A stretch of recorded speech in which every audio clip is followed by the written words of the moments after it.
Welcome back to the Founder CEO Conversation.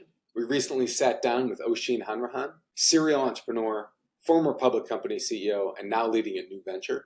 We dove into some early childhood lessons from his dad, the unique challenges of being both a founder and a CEO, the lessons learned from scaling a company, and how grit, urgency, and innovation have shaped his journey. So from starting a real estate company in Budapest, selling his startup Handy to a public company, becoming CEO of that public company, and now his new mission with Keychain.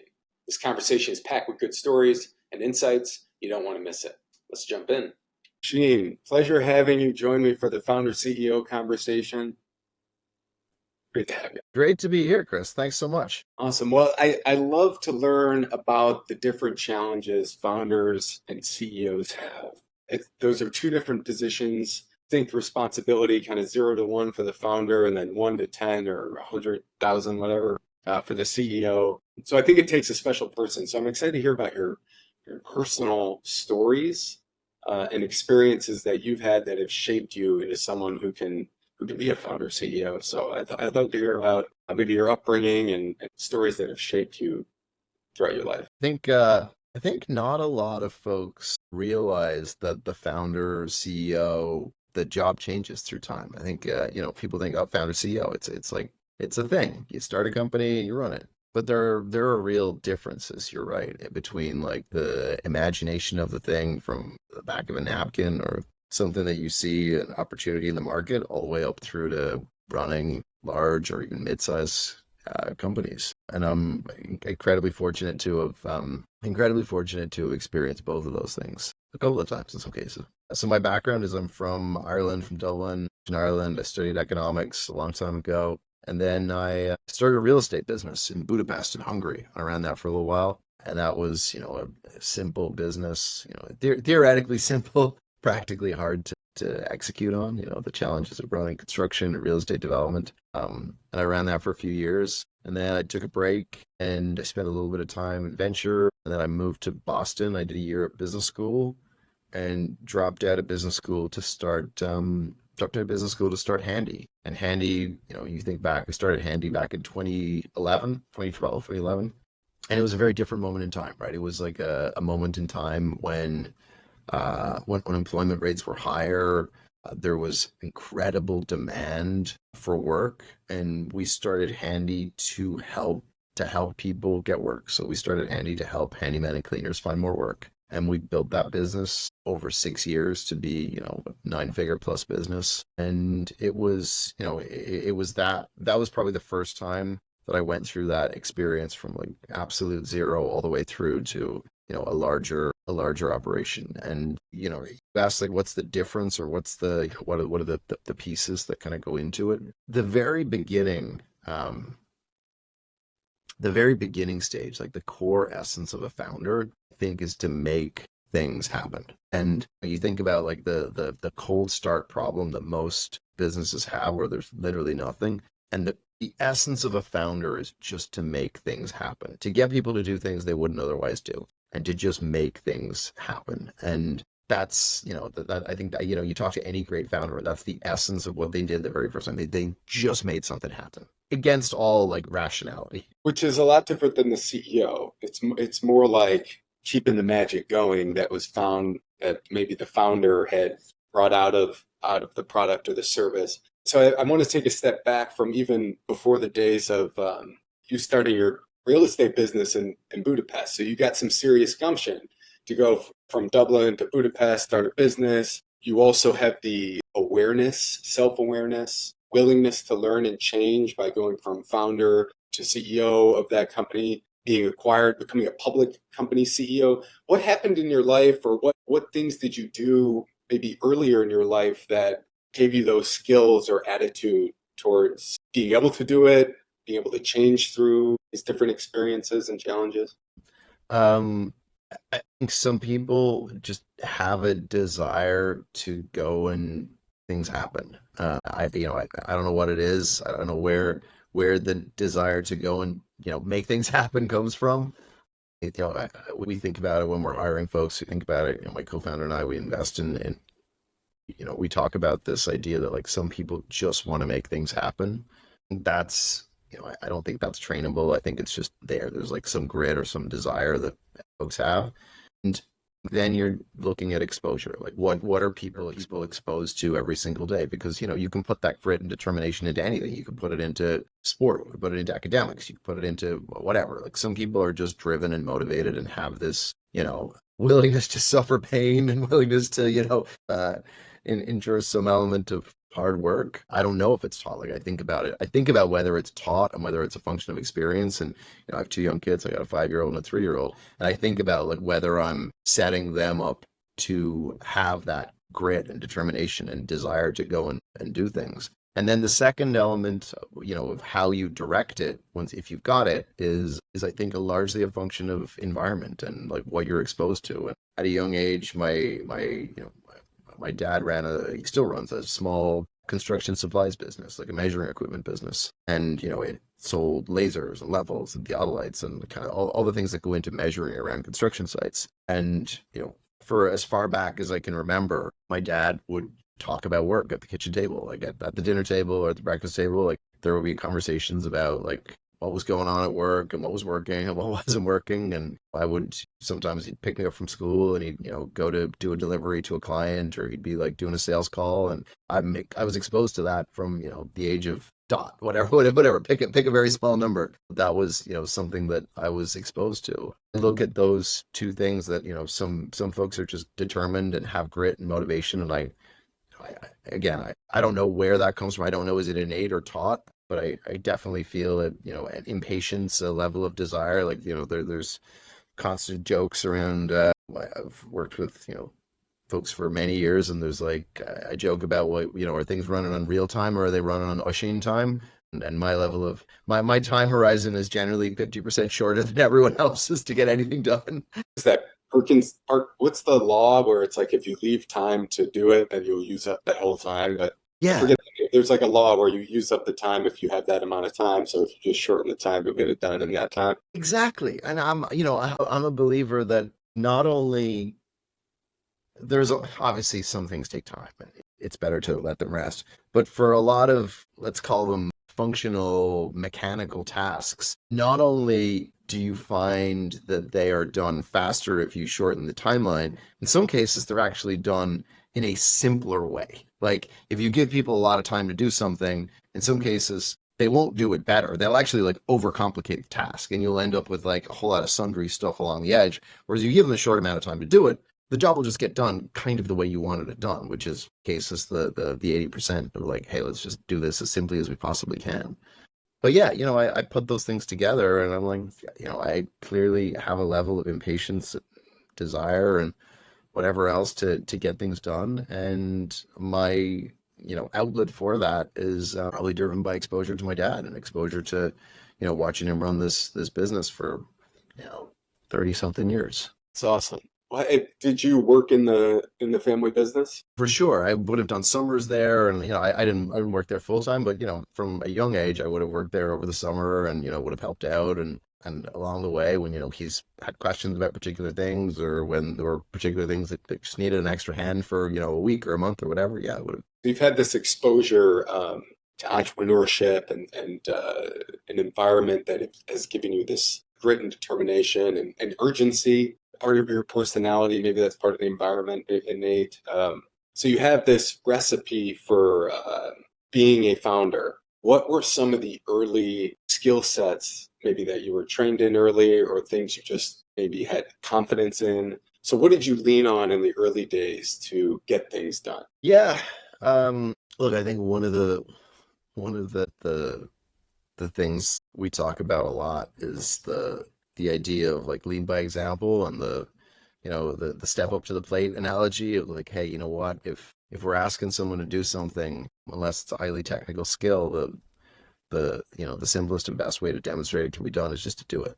We think about that, Amal and I, my co-founder, and I think about that a lot, which is, whether it's sales or whether it's, operational management, we do think about like, how do we make sure that where appropriate, we're not just asking people to do things, we're actually just demonstrating how we want things done. And I think that's across the board, from how you set the tone and culture to how you expect meetings to be run. And I do think it's like a discipline that translates into other parts of your life too. It translates heavily into parenting. You have your kids and you see that they're going to mirror everything you do, and you think a lot about like what are the most relevant behavioral trends or traits, sorry, that you can exhibit so that your team will pick those up. And I think that's, something that and I would have leaned on a lot, which is to really demonstrate the behavior and demonstrate the actions you want your team to take is like one. And then the second is alignment of incentives. Like we, from the very beginning of Handy,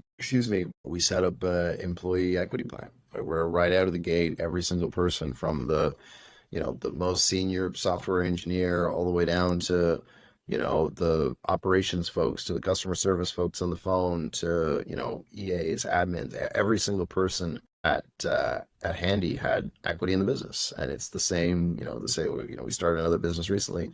We started Keychain, and exactly the same thing. Every person has equity right out of the gate. And that's a belief that I have that incentives and alignment matters a lot. So the more you can align your team economically with what you're trying to accomplish, the more you can create a common set of incentives. That's like a really important and very overlooked. We think, traditionally, a lot of folks have thought, hey, paying a salary and whatever, a strong salary will align incentives. It really takes more than that. Like whether it's variable pay around bonus and targets and metrics, or whether it's equity or all three. Most effective is probably to do all three. Of like if you can measure the role, particularly in something like sales, we would have a base salary, we would have a mission structure to incentivize people to work on a weekly and monthly target, and then we'd have equity to align their long-term incentives. So I think that alignment is a really strong one as well, economically, and really putting your money where your mouth is. And then the last one I'd say is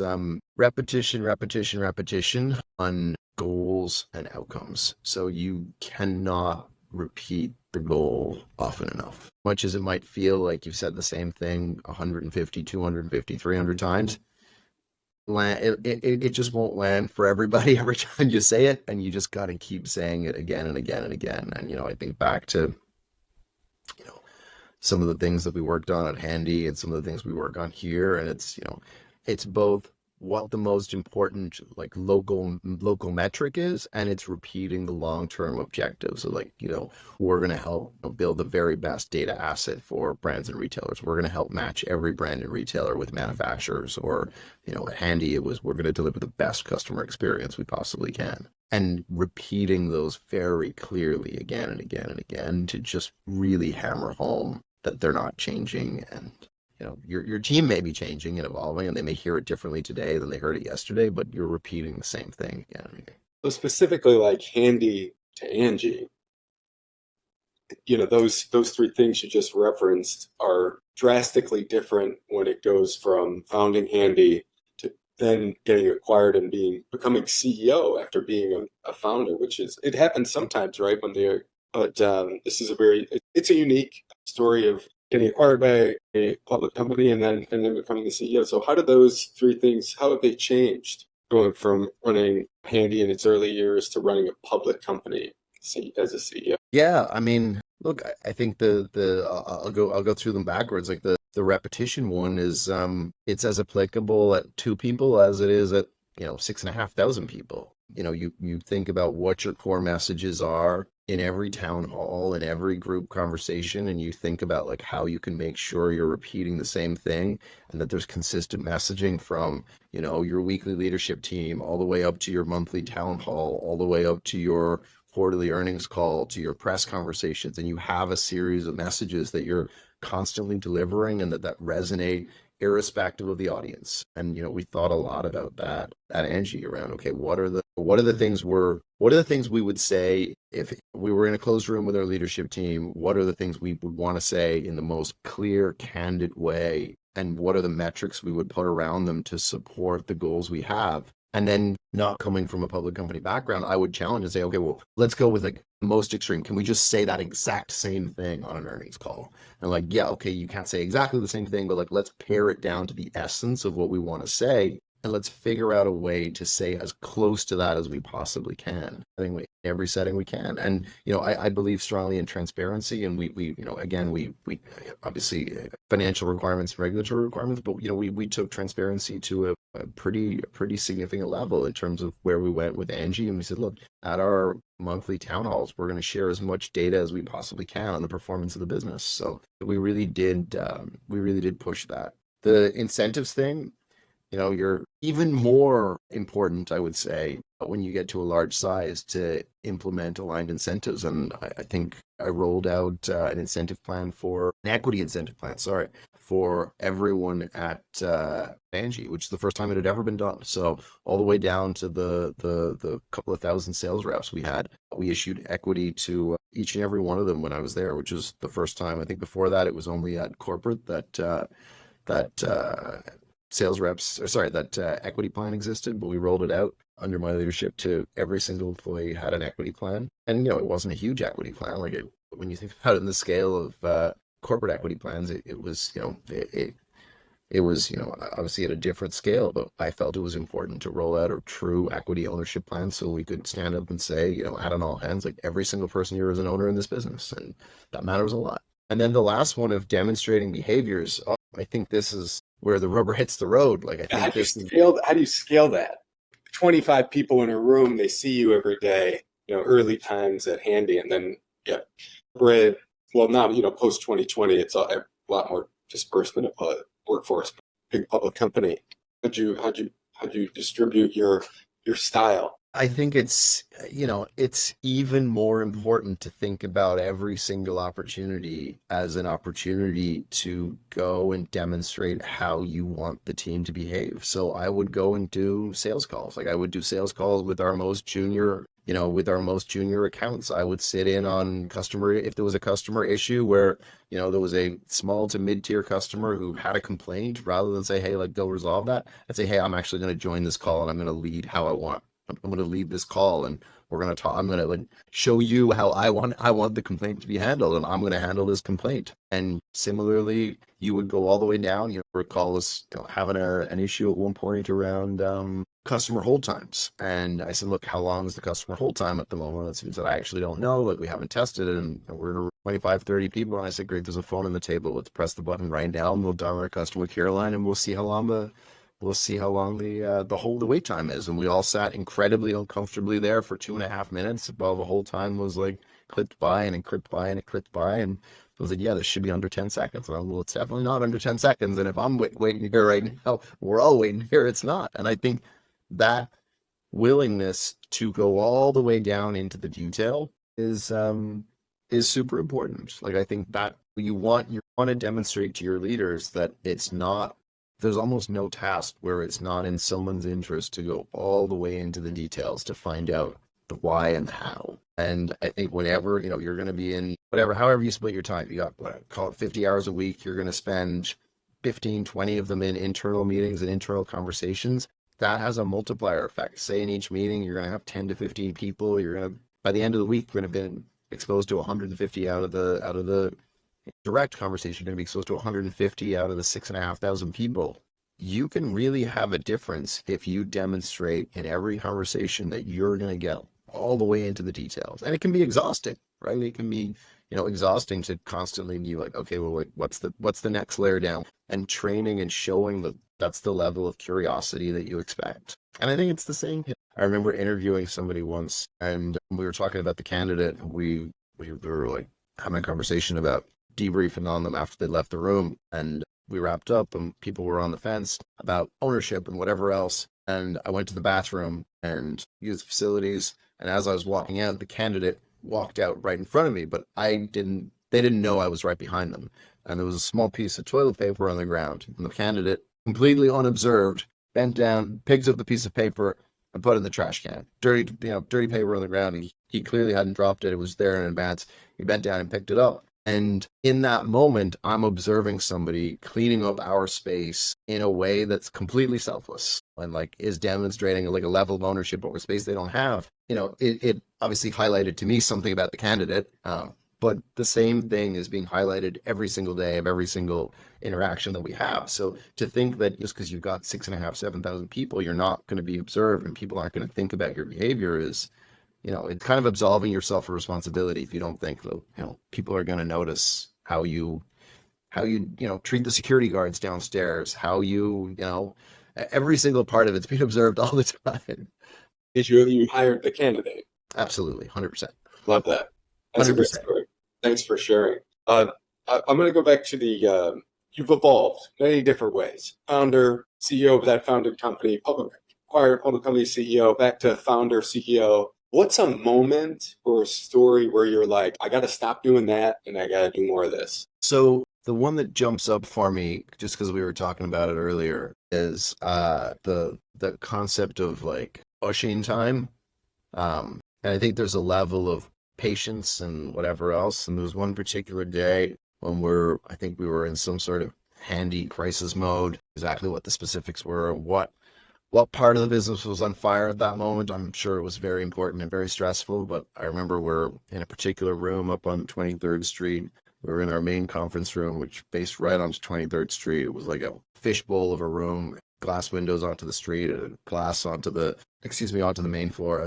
I was and still am a big believer in transparency, so everyone could see like what's going on and could see what's happening. We're in this office and it's early one morning. It's like we've been in there since 8. I think it's like the 8:15 Tuesday meeting, which was like the leadership meeting every week. It's probably like 9:15 by this point. We were into it for an hour. We were going around the room, actions from the leadership team on whatever this particular crisis problem was. And the first person said, yeah, okay, great. Here's what I'm going to go do. I'm going to go take action XYZ. It had something to do with pulling a report. And then we went to the next person. And it was probably like 10 or 12 people in the room. We all go around and everyone says like, yeah, here's what I'm going to do. Here's what I'm going to do. And at the end of the line, I went back to the first person. I said, so where are we? And the person said, what? I said, the report, like, are we there yet? Or he said, I've been here the whole 15 minutes since I've told you what I was going to go do. And I said, yeah, and at that moment I realized, I was no longer operating on like a reasonable Lachine time. I was past reasonable into like unreasonable level of expectations. And I kind of reflected on it. I was like, okay, well, here was me being, beyond impatient and, I'm now into unreasonable. And rational person, obviously, I'm like, okay, like that is unreasonable of me to, expect that the person to have resolved or pull the report in the 15 minutes that they'd been in the same room as me.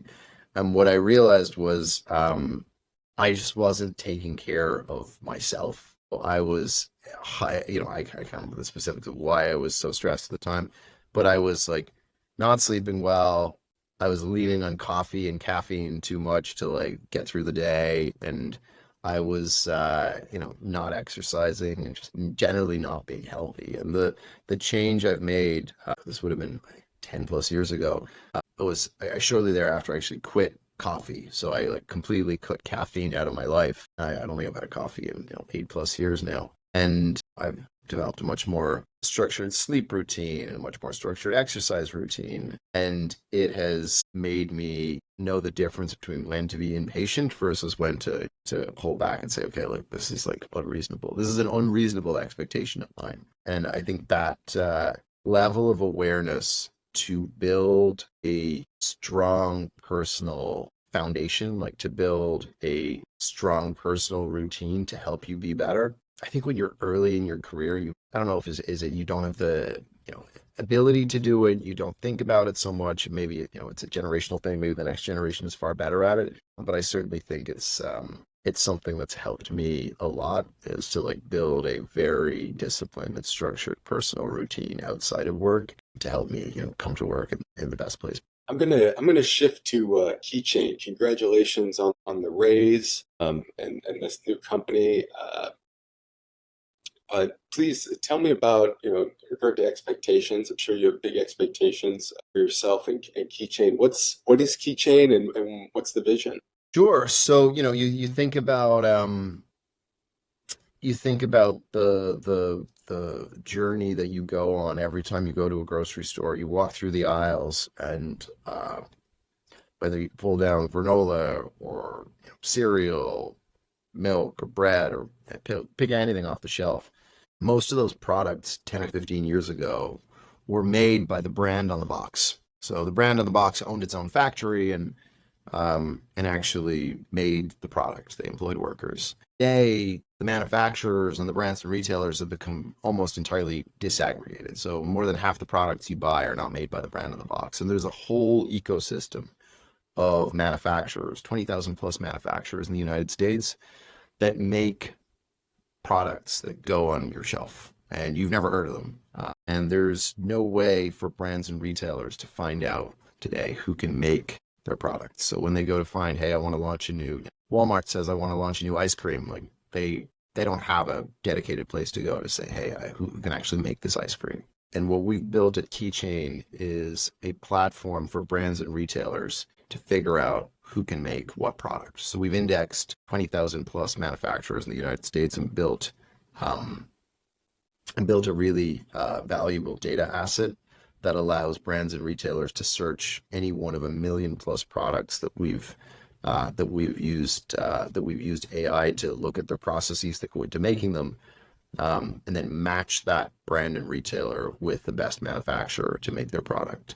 The same thing is true of, I say it for manufacturing, but the same thing is true of ingredients. The same thing is true of packaging. Our vision is, how do we build the rails? How do we build the software stack that all of CPG manufacturing runs on? And if we do that well, one of the most important things that we buy on a regular basis are these food and beverage and household items. If we do it well, we'll actually reduce the cost and increase the level of innovation. So it takes over a year right now for someone to put a new product on the shelf, which is a really long time. And it means you're betting on trends that may or may not be relevant anymore. So we think that if we can build a more efficient platform for the food and beverage industry and the CPG industry, we can actually reduce the costs of goods on the shelves. We can increase the rate of innovation, and hopefully people have access to healthier food if we can really build a platform that can do this. So our entry point is the marketplace and the platform for matching brands and retailers with manufacturers. But really the vision or the goal is to rebuild or build for the first time, I guess, a software solution to manage the world's CPG manufacturing supply chain. Is the space competitive, or is there a first mover's advantage going on right now? No one else is crazy enough to do it right now. And that's a testament to how crazy we are, or a testament to how smart we are, or maybe both. More likely how crazy we are. Let's find out. Let's find out. We're one way or another, we're going to find out. But what we've seen so far is in the first 6 months, we worked on we heads down for 6 months. We've been live for 6 months. We've had over 10,000 brands and retailers sign up and use the product so far. There's about 80,000 brands and retailers that matter in the US. So we've had sign up and use it already. We've posted projects worth about $500 million so far. So $500 million of projects have gone through Keychain in the first 6 months. And we've had thousands and thousands of manufacturers engage with the platforms. It's early, but it's a pretty strong start. Like, I think it's a stronger start than we would have expected. I think we always believed in the idea. We always believed that brands and retailers would use it to find manufacturers. We've just been really pushing through to figure out exactly how to build a great company around that concept. And but we're of the view that second time around we have this advantage on a lot of things. If we build in any situation, you're gonna have the pattern recognition of what you took away the first time in terms of leadership, in terms of how to build and how to recruit people and retain and motivate, all the important stuff around org. In addition to that, we have a lot of pattern recognition specifically around this idea. Having spent 10 plus years building online marketplaces, we kind of know how to do it. So, we have that incremental advantage here, where not only do we know how to build companies, but we actually know how to build companies of this ilk, like of this business model. That's a pretty important advantage. And if we put that into play and we do it correctly, we think we can really build a generational company. Like, we think we could really build a company that can change an industry for the better And we've spent decades as a society, we've spent decades and decades telling people spend more time in the produce aisle, like spend more time buying fresh fruits and vegetables and meat and fish, and spend less time in packaged goods. And the reality is 80% of the grocery store is packaged goods. So if we can do something, and our latest solution to this, by the way, seems to be like, why don't we just give you an Ozempic injection instead? And it's like, well, what if instead of all that, telling you to, spend more time in the 20% of the grocery store, and instead of telling you to inject yourself, not that there's not incredibly valid uses for Ozempic, obviously there are incredibly important use cases in the original treatment scope for Ozempic, but, for the majority of people, what if instead of all that, we just took the 80% of the grocery store that is, overly saturated in fat and sugar and salt, and we tried to make that food a little healthier?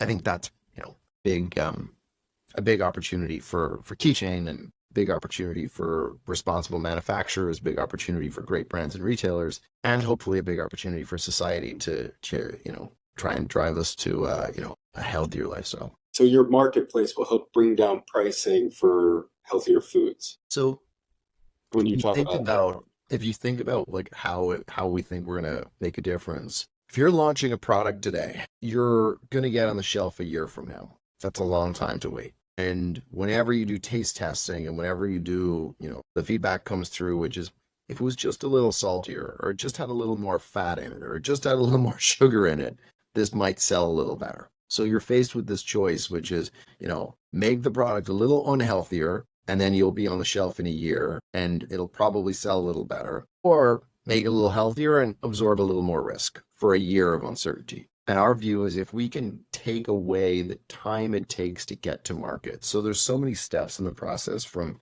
packaging selection to packaging approval to certifications to ingredient approval to formulation to contract negotiations to insurance coverage. Like there's so many steps that are, a lot of them are paper related. They're like, they're, knowledge worker stuff. And there's zero software and zero technology used on most of it. And our view is if we can build a common platform for CPG, if we can build a technology stack that takes those steps and actually turns them into a coherent, simple to use system, that it'll shrink that year down to 6 months. And we think that, as is generally the case, if you lower, and it'll take out inefficiency and cost as well and lower the cost, but as is generally the case, if you lower the cost to make an investment, so if you lower the fixed cost, people will make riskier bets. So we think about, healthier for you food in some cases as a riskier bet.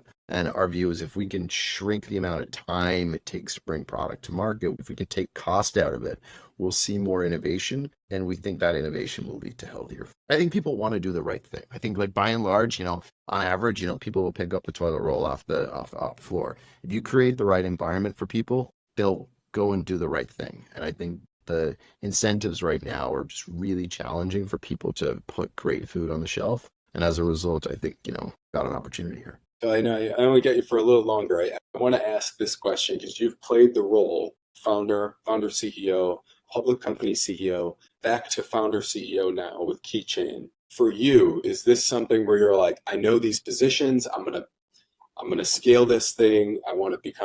Do you want to take it public? So I'm curious about your personal vision for your role as founder CEO now and what that looks like going forward for KeyChain. Yeah, look, I mean, I enjoyed every part of it. So I enjoyed running KeyChain, or I enjoyed running Handy when it was small. I enjoyed the public company role of running Angie.